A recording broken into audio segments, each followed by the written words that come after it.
Welcome to The Explainer. Today, we're doing something a bit different. We're unpacking a really complex, real-world legal puzzle. But we're not going to use the usual lens of criminal law. Instead, we're taking a strictly scientific approach.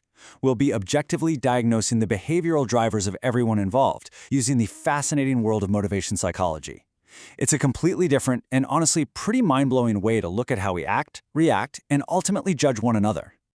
Okay, let's dive right into this. Here's a quick roadmap of what we'll cover today. We'll start with the retweet and arrest, then unlock the basics of motivation psychology, look at the scholar's intrinsic drive, examine the system's extrinsic motivation, and finally, look at what happens when these two collide. All right, Section 1, the retweet and arrest. Let's look at the timeline of this legal puzzle. The timeline we're looking at is, well, surprisingly straightforward. Between 2019 and 2022, Dr. Chen Jingyuan, who is a scholar of nonlinear complex systems, used a VPN to access Twitter. And, he occasionally retweeted articles, some political commentary, and some art. But then in September 2022, things took a drastic turn. A large team of police officers searched his home and arrested him. Fast forward to April 2023, and he was actually sentenced to 20 months in prison for picking quarrels and provoking trouble. The court claimed his actions caused, quote, severe confusion of public order. Now here is the data point that makes this whole case so incredibly puzzling. Dr. Chen's account, it had fewer than 100 followers, his interactions were practically zero. If we use network science terms, he was an extreme edge node. His posts had absolutely no viral reach and literally zero measurable impact on public order. So we have this massive disproportion, right? You've got a scholar quietly saving content for a tiny audience being met with a severe, highly organized criminal prosecution. So the big question we really need to ask ourselves is this. If the objective, physical impact of his actions was basically zero, how in the world does psychology explain this legal puzzle? Why did the system react the way it did, and why did Dr. Chen act the way he did? Let's transition from the raw facts into our analytical framework to find out. Moving right along to Section 2, Unlocking Motivation Psychology. It's time to analyze the why. To figure this out, we're going to rely on a true cornerstone of modern psychology, self-determination theory, or SDT. At its core, SDT focuses on the degree to which our behavior is driven by internal needs versus external pressures. What this means is that you really can't judge an action, like, say, hitting a retweet button or signing a legal document, just by looking at the surface level. You absolutely have to dig down and look at the underlying driver. So the crucial point here is understanding the stark difference between intrinsic and extrinsic motivation. Intrinsic motivation means you do something because it fulfills a deep internal drive. Think curiosity, the pure joy of learning, or the search for meaning. The behavior itself is its own reward. Extrinsic motivation, on the other hand, means your behavior is totally controlled by external factors. You're seeking a reward, you're bowing to pressure, or maybe you're just trying to avoid punishment. Keep this distinction in the back of your mind because it's literally the master key to this entire explainer. That brings us to Section 3, the scholar's intrinsic drive. Let's build a psychological profile of Dr. Chen. While he was in prison, Dr. Chen actually wrote an extensive defense, and in it, he gave us a really clear window into his mind. He stated, "Learning is the essence of my life, to leave a historical record." You see, he wasn't trying to incite a crowd or start a movement. His actions were purely about epistemic motivation, that is, the search for knowledge. He was essentially just saving viewpoints to study them and document history. If we map out his psychological drivers, they align perfectly with these concepts.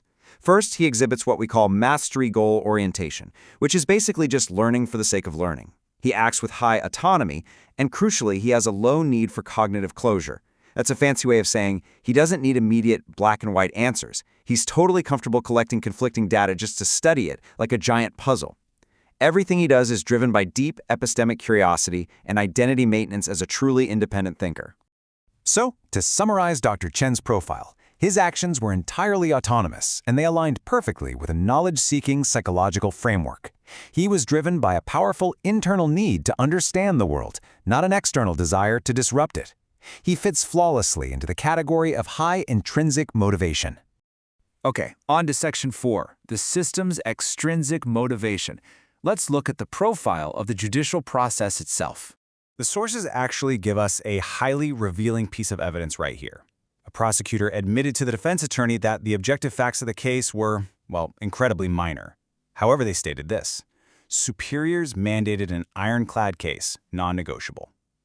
That stark admission completely exposes the intense, top-down external pressures that were driving the individuals operating within this very system. When we map the system's drivers, we get a starkly different profile compared to the scholar. These actors were operating under a performance avoidance goal. What does that mean? It means they weren't trying to uncover the truth. They were literally just trying to avoid the punishment of failing a superior. Their actions display pure authority obedience and external regulation. They were using instrumental motivation, meaning the entire legal process was basically reduced to a mere tool used to fulfill a required metric.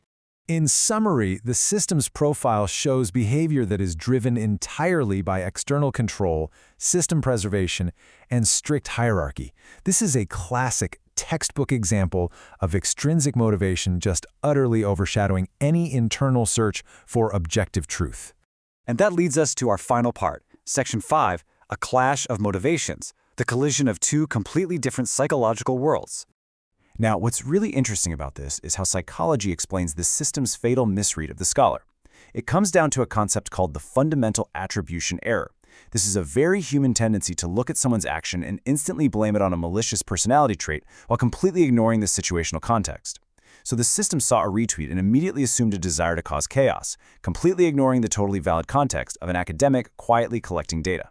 Let's walk through this motivation mismatch, because it's pretty eye-opening. When Dr. Chen retweeted an article, the system assumed his motive was incitement or chaos. But his actual motive? Research and collection. When he wrote a defense from prison refusing to confess, the system quickly labeled it as disobedience.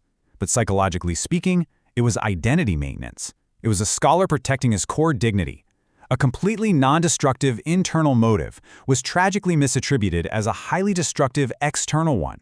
And this brilliantly illustrates another profound psychological concept: accuracy motivation versus directional motivation. Dr. Chen was operating on accuracy motivation, right? He was gathering conflicting data to find the objective truth. The judicial system, on the other hand, was operating on directional motivation. Because they had so much external pressure to secure a conviction, they started with a predetermined conclusion: guilt, and basically worked backward, filtering out absolutely any evidence that didn't fit that narrative. Which brings us to our main takeaway today. Psychology obviously does not render legal verdicts, but it does expose the underlying gears of human behavior. In criminal law, there absolutely must be an unbroken chain linking a person's true motive to a resulting harm. When a system wildly misinterprets a person's intrinsic motivation and replaces it with an assumed malicious one, well, that psychological chain breaks. And when that breaks, the causal chain of justice is completely fractured. Which leaves us with this final, truly profound question to ponder. If a system of justice relies entirely on external control and metric fulfillment, while completely ignoring the complex, internal realities of human motivation, what exactly happens to the truth? Thank you so much for joining me for this explainer. Keep questioning the why behind the actions, and I'll see you next time.